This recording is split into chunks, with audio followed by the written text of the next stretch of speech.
तो धनत कुमार जंगल के अंदर उस स्वर्णपुरी के अंदर रह रहा था और सोने की ईंटें बना रहा था। साथ साथ में इंतज़ार कर रहा था कि कोई आए तो यहाँ से निकल सके। तो इंतज़ार करते करते एक दिन एक जहाज़ उसको दिखाई देता है और वह जहाज़ था सुदत्त सेठ का था। और सुदत्त सेठ वहाँ आता है, उसके साथ अनेक व्यक्ति भी होते हैं और दोनों का मिलना होता है। और उसके बाद धनत कहता है कि मेरे पास में सोने की ईंटों का ढेर है, आप मुझे इसके साथ में लेके चलो और ये सोने की ईंटों का जो ढेर है उसका चौथा हिस्सा मैं आपको दे दूंगा। तो चौथा हिस्सा तो बहुत होता है और इतना सारा धन देखकर उसके मन में भी वह लालच आ जाता है और वह सोचता है कि घाटे का सौदा नहीं है, अपने पास जहाज में जगह भी है। तो सोने की ईंटें तो उसने अंदर रखवा दी और कुछ देर के लिए वो वहाँ विश्राम करना है और उसके बाद आगे जाना था। तो वो जो ईंटें थी उस ईंटों को बार बार देखता है। शुद्ध सोने की ईंटें थी और एकदम चमचम कर रही थी। कर्मों की कैसी माया है, कर्मों की कैसी माया है, नर कौन समझने पाया है, कर्मों की कैसी माया है। ईंटें वे चम चम करती है, सृष्टि के मन को हरती है। ईंटें वे चम चम करती है, सृष्टि के मन को हरती है। लेने सारी ललचाया है, कर्मों की कैसी माया है। लेने सारी ललचाया है, कर्मों की कैसी माया है। यदि इसे कूप अंदर डालूं, यदि इसे कूप अंदर डालूं, तो ईंटें सारी मैं पालूं, तो ईंटें सारी मैं पालूं। माया का चक्र चलाया है, माया का चक्र चलाया है, कर्मों की कैसी माया है, कर्मों की कैसी माया है।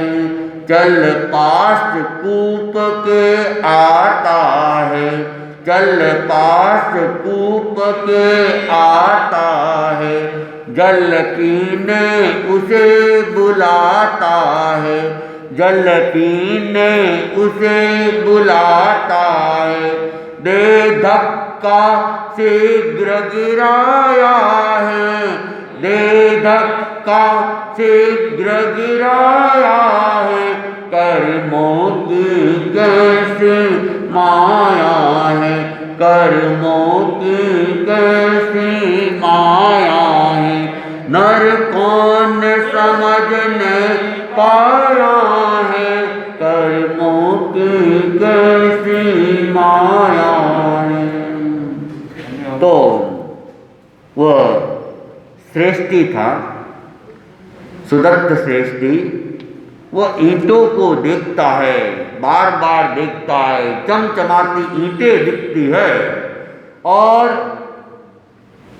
श्रेष्ठी का जो मन है उस मन का वह ईंटें हरण कर रही थी और उसके मन में बार बार आता है सारी की सारी ईंटें मैं ले लूं। चौथे हिस्से की बात तो उसने की थी, लेकिन अब श्रेष्ठी के मन में लालच समा जाता है कि सारी की सारी ईंटें का मालिक मैं बन जाऊं, और इसके लिए अब वो रोज ही कोई न कोई षड्यंत्र मन में सोच रहा है, ऐसा कर लूँ, वैसा कर लूँ, वो कर लूँ, ताकि ये सारी ईंटें मुझे मिल जाए। तो ईंटों को अगर प्राप्त करना है तो फिर क्या करना होगा? धनत को खत्म करना होगा। धनत समाप्त हो जाएगा तो धनत का सारा ये धन है, सारी ईंटें हैं, वह मुझे मिल जाएगी। तो इस प्रकार वह उसको मारने के लिए अब षड्यंत्र करने लगा और अपनी माया का एक चक्र चलाने लगा। और वह सोचता है कि यहाँ जो ये मीठे पानी का कुआं है, इस कुएं के अंदर इसको अगर डाल दूं तो ये खत्म हो जाएगा और जहाज में रखी हुई सारी ईंटें मुझे मिल जाएगी। तो इस प्रकार वह चिंतन कर रहा है और चिंतन करता करता वह कुएं के पास में आता है और कुएं के पास खड़ा खड़ा ही धनत को आवाज़ लगाता है। तो धनत उसके पास में आता है, धनत को कहता है, देखो प्यास लग रही है, चलो तुम भी पानी पियो और मुझे भी पानी पिलाओ। तो ननद ने क्या किया, वो बाल्टी वगैरह थी वहाँ पे, उससे पानी निकालने के लिए वह तत्पर होता है। और जैसे ही पानी निकालने के लिए झुकता है, और सुदत्त सेठ तो तैयार ही था और उसको एकदम धक्का लगा जाता है। और धक्का लगाते ही वह धनत तो कुएं के अंदर गिर जाता है। अब धनद ने तो क्या किया था, उसके ऊपर विश्वास किया था और विश्वास करके ही उसके साथ जाने के लिए तैयार भी हुआ था। और धनद को कोई ऐसी आशा नहीं थी कि सुदत्त सेठ इस प्रकार धोखा दे सकता है, इस प्रकार धक्का लगा सकता है, कुएं में गिरा सकता है या मुझे मारने का प्रयत्न कर सकता है, ऐसा विश्वास उसको नहीं था। और सुदत्त सेठ के पास भी धन की कोई कमी नहीं थी, खूब कमा के लाया हुआ था और चौथे हिस्से की बात भी हो गई थी। तो फिर ऐसा कुकृत्य, लेकिन कहते हैं कि व्यक्ति जब धन के लालच में आ जाता है तो वह लालच के वशीभूत होकर जो अकरणीय काम है उसको भी कर देता है। और धन तो कहा गया है अनर्थ का मूल है, धन अनर्थ का मूल है। आचार्य भिक्षु ने भी भिक्षु जस रसायन के अंदर कहते हैं, गाथा लिखी है, प्रेम घटारण, पूरी याद नहीं आ रही है मुझे, तो उसमें उन्होंने लिखा है कि धन जो है वो प्रेम को घटाने वाला है और स्वजनों का दूर करने वाला है। कि धन के कारण से स्वजन भी क्या है, दूर हो जाते हैं और अचिंतित काम करने वाला, अनर्थ करने वाला ये धन होता है। तो धन के लिए जहाँ जहाँ भी देखो, धन को तो लोग क्या कहते हैं, भगवान का दूसरा रूप ही मान लेते हैं। और इस दुनिया का अगर कोई भगवान है तो वह पैसा है, धन है। तो धन के लिए व्यक्ति कुछ भी अनर्थ कर लेता है। एक जैन कहानियों के अंदर एक कहानी आती है, कहा जाता है कि कालूमणि उस कहानी का बहुत उपयोग भी किया करते थे। एक गांव के अंदर दो मित्र थे, एक का नाम था वामदेव और दूसरे का नाम थे रूपसेन। और दोनों में गाढ़ मित्रता थी, साथ में पढ़ते थे, खेलते थे और धीरे धीरे वे बड़े हो गए। और उनकी मित्रता की चर्चा पूरे गांव के अंदर थी। इतनी गाढ़ मित्रता उन दोनों में थी। जब वे बड़े हो जाते हैं तो सोचते हैं कि व्यापार के लिए अपने को बाहर जाना चाहिए। चिंतन किया और योजना बनाई और बाहर जाने के लिए रवाना हुआ। और कहा जाता है कि बाहर जाने से अनुभवों की वृद्धि होती है, साहस भी बढ़ता है और उतार चढ़ाव को झेलने की क्षमता भी बढ़ती है, लाभ हानि के सहन करने की क्षमता भी बढ़ती है।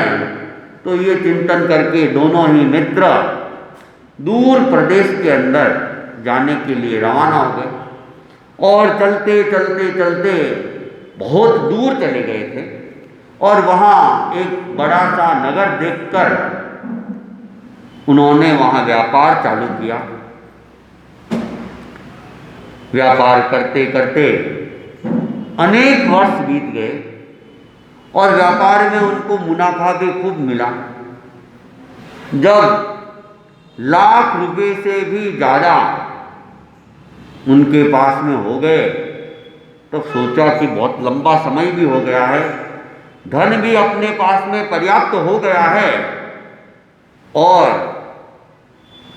माता पिता की याद भी आ रही है, तो अब अपने को क्या करना चाहिए, गांव जाना चाहिए। दोनों ने चिंतन कर लिया और चिंतन करके वो व्यापार जो फैलाया हुआ था उसको उन्होंने समेटना चालू कर दिया। कुछ महीने लग गए उसमें भी, व्यापार को समेटने में भी। और उनके पास में जो धन था उन धन को उन्होंने रत्नों में परिवर्तित करवा दिया।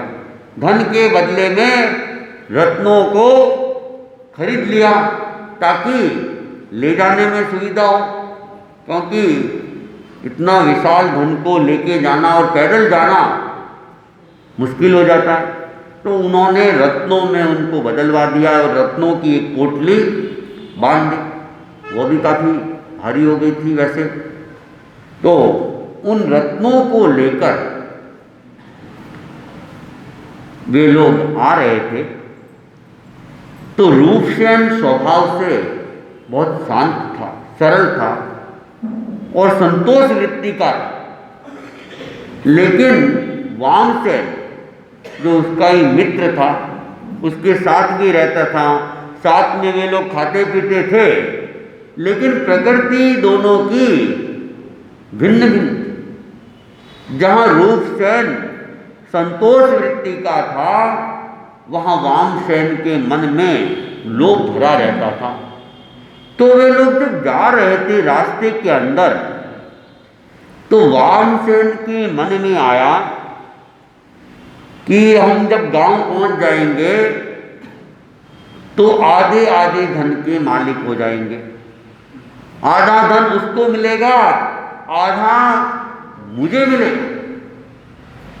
अगर मैं इस रूपसेन को खत्म कर दूं तो पूरा का पूरा धन मेरा हो जाएगा। ये चिंतन उसके मन में आने लगा, लेकिन साथ साथ में सोचता नहीं नहीं नहीं, ये कहाँ सोच रहा हूँ, मुझे ऐसा नहीं सोचना चाहिए। रूपसेन तो मेरा पक्का मित्र है, इसको मारने की बात मुझे नहीं सोचनी चाहिए। सोचना तो क्या, मन में ऐसा कल्पना करना ही महापाप है। इसलिए मुझे इस पाप से भी बचना चाहिए। तो अब वो वामसेन के मन में द्वंद्व चालू हो गया। कभी लोभ जागृत होता और वह धन को पूरा का पूरा धन हड़पने के लिए तैयार करता, और कभी वो मित्रता आड़ी आ जाती और चिंतन को बदलता। तो वो अंदर ही अंदर द्वंद्व होने लगा। उन विचारों में ही वे चल रहे थे और रूपसेन के मन में तो कुछ था ही नहीं। वह प्रसन्नता के साथ चल रहा था, उसके मन में कोई द्वंद्व नहीं था। लेकिन वो वामसेन को देखता तो अन्यमनस्कता लगता, तो सोचता चलने की थकान के कारण से चेहरे पे ये होगा, ऐसा सोच के वह उस बात को आई गई कर लेता। और वह वामसेन विचारों के द्वंद्व के कारण, तनाव के कारण से कुछ थकान ज़्यादा ही महसूस करने लग गया और अपने आप को चिंतित भी महसूस करने लग गया। तो इस प्रकार उनका रास्ता करता जा रहा है और एक बार घना जंगल बीच में आ गया और जंगल होने के साथ साथ वो जंगल पहाड़ों से घिरा हुआ भी था।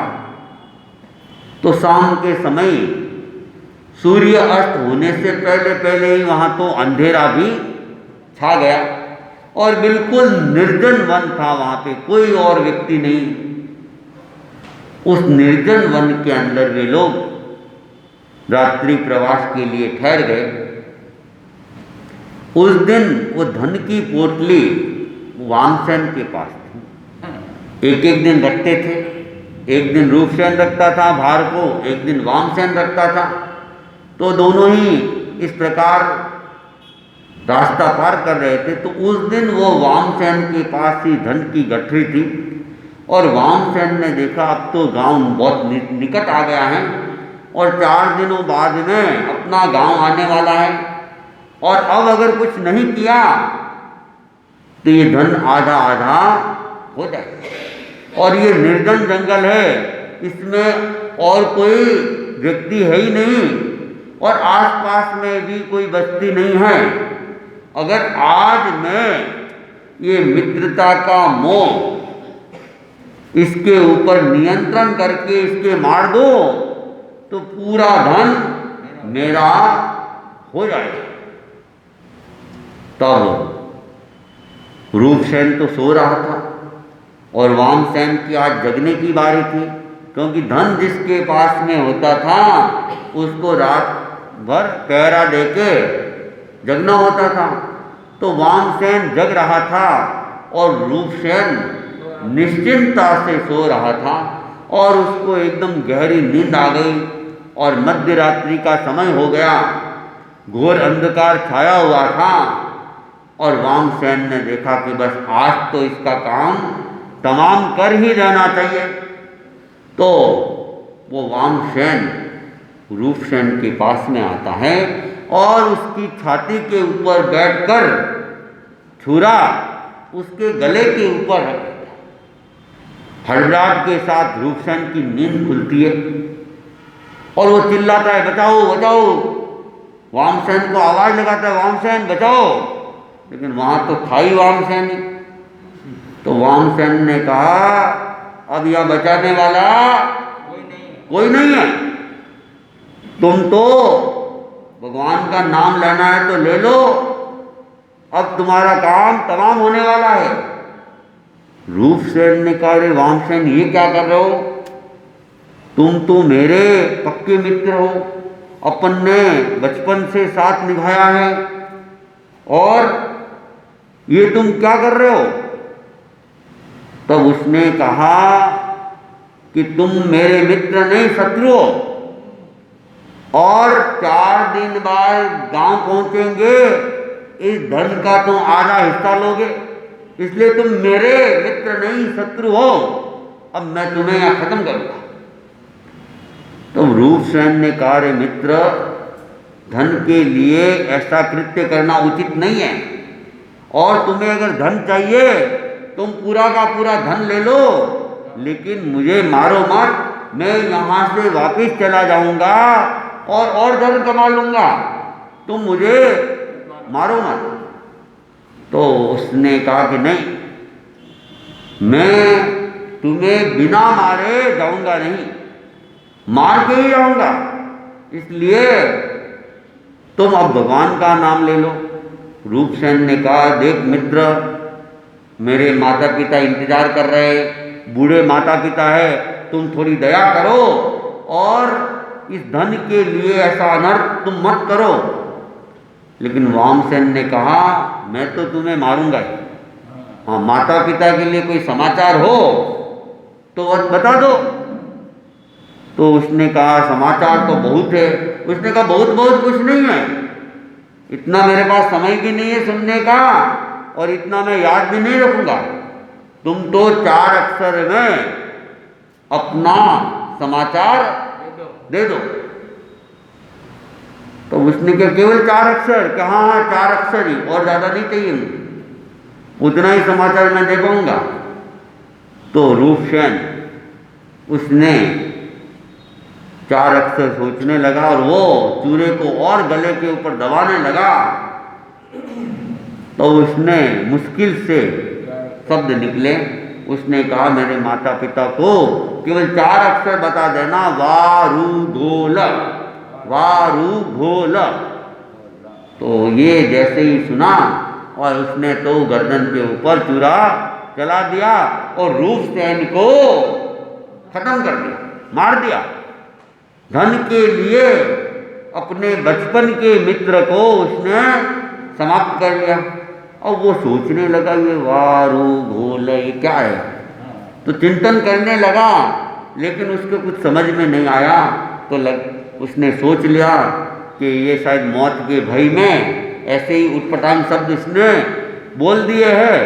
तो उसने सुबह होने पर एक कागज के ऊपर ये 4 अक्षर लिख लेता है ताकि भूले नहीं, और इसके माता पिता को देना है, दे देंगे। अब वह सवेरे उस पत्र को लेके और धन को लेके रवाना हो जाता है, और चलते चलते चलते कहाँ जाता है? अपने गांव आ जाता है। लेकिन गांव तो आ गया, लेकिन रूपसेन के माता पिता से मिलने के लिए वह नहीं गया। और जब गांव में आया तो गांव में तो कहते चर्चा बहुत जल्दी हो जाती है। तो गांव में आ जाता है, अपने घर पहुंच जाता है और आराम से रहने लगता है। और बात जाते जाते उनके माँ बाप के पास भी चली गई, और लोग भी जो मिलते, अरे वामसेन क्या बात है तुम आ गए, और कहाँ है तुम्हारे मित्र, कहाँ हैं? सब पूछते क्योंकि दोनों पक्के मित्र थे और रूपसेन तो दिखाई नहीं दे रहा है। तो वामसेन को पूछने लगा तो वामसेन मनगढ़ंत बात कहने लगा।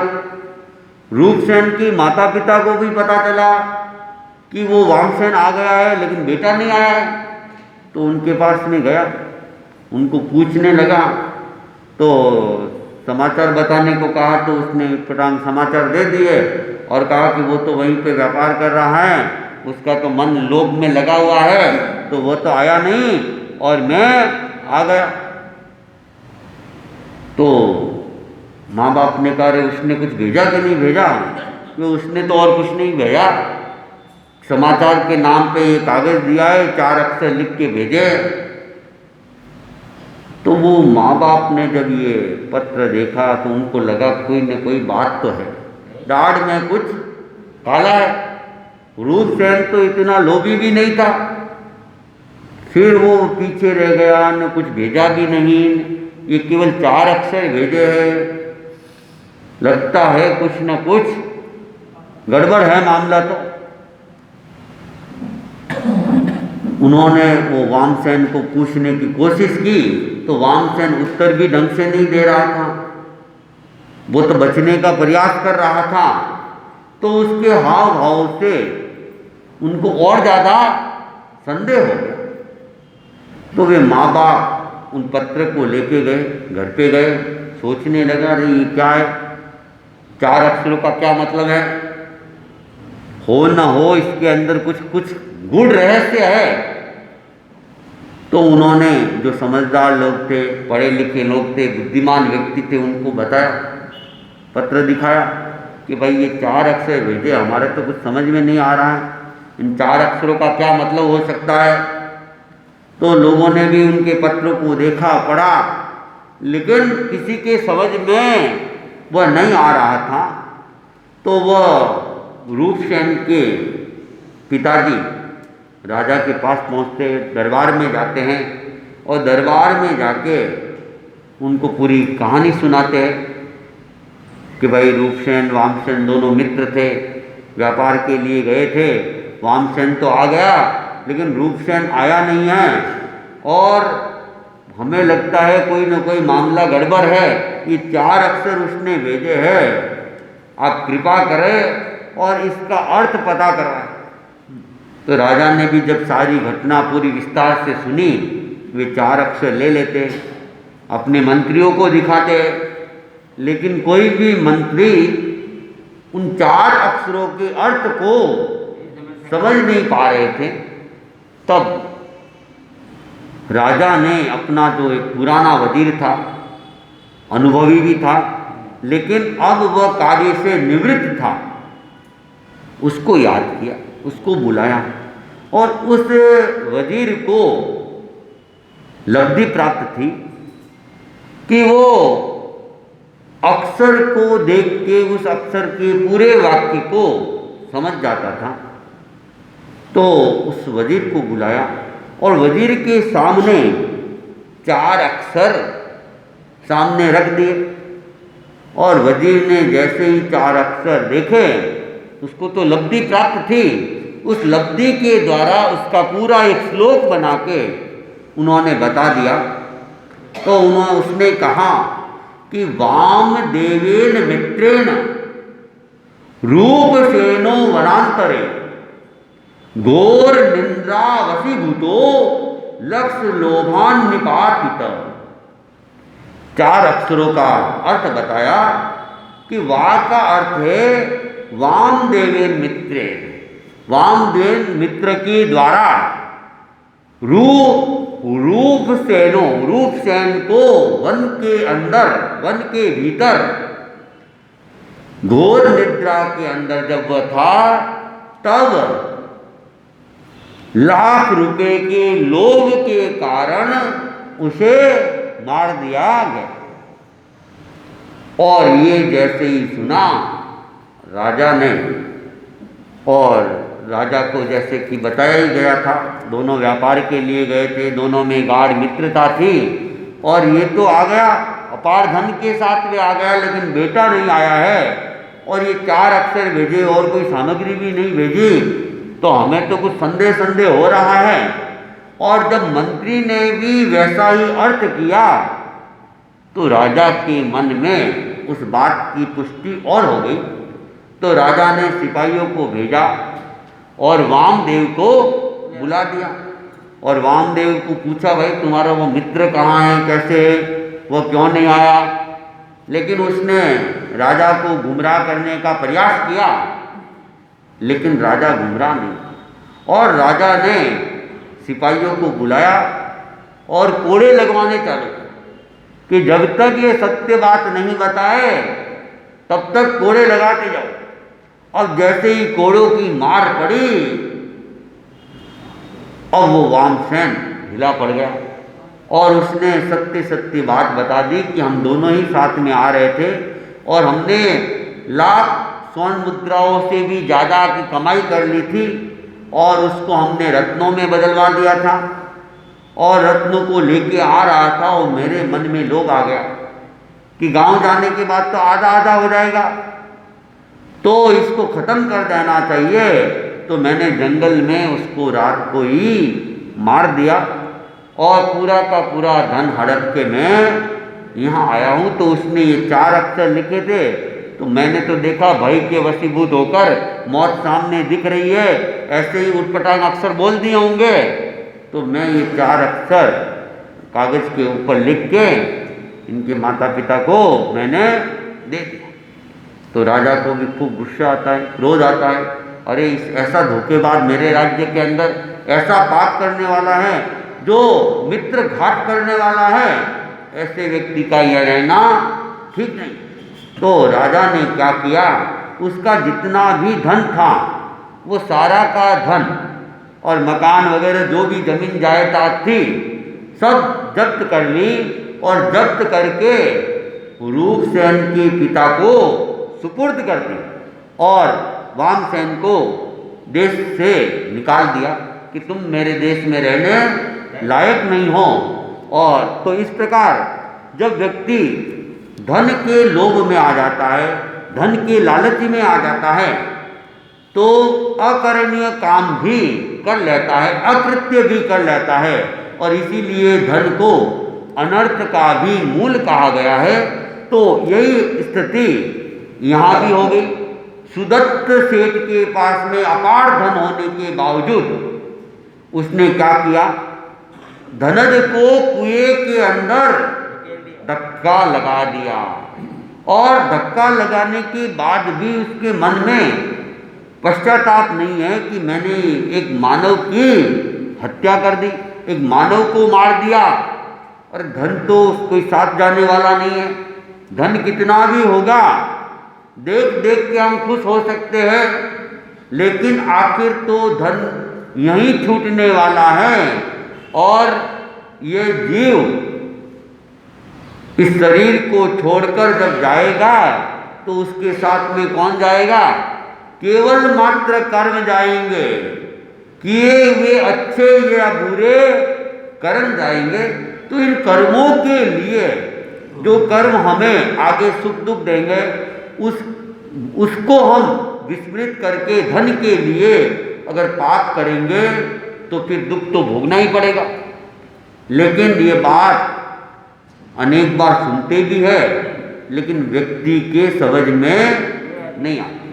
और धन के लिए आदमी दुखी भी होता है, और धन के लिए आदमी पाप कर्मों का बंधन भी वह करता रहता है। तो सुदत्त सेठ ने भी एक पंचेंद्रिय मनुष्य की वध करने का एक तरह से पाप कर लिया और धनत को कुएं के अंदर ढकेल दिया है। और खुश होता जा रहा है कि वाह, अब ये सारा सोने का ढेर है वो मेरा है। अब वो खुश हो रहा है और प्रसन्न हो रहा है, और अपनी खुशी के अंदर जितने लोग उसके साथ थे उनको भी शरीक कर रहा है। अब आगे क्या होता है, धनत का क्या होता है, कुएं में वो गिरा है, कुएं से कैसे वो बच पाएगा, नहीं बच पाएगा, या कैसे आगे की घटना सुदत्त सेठ के साथ में होती है, उसका वर्णन हम आगे सुनेंगे।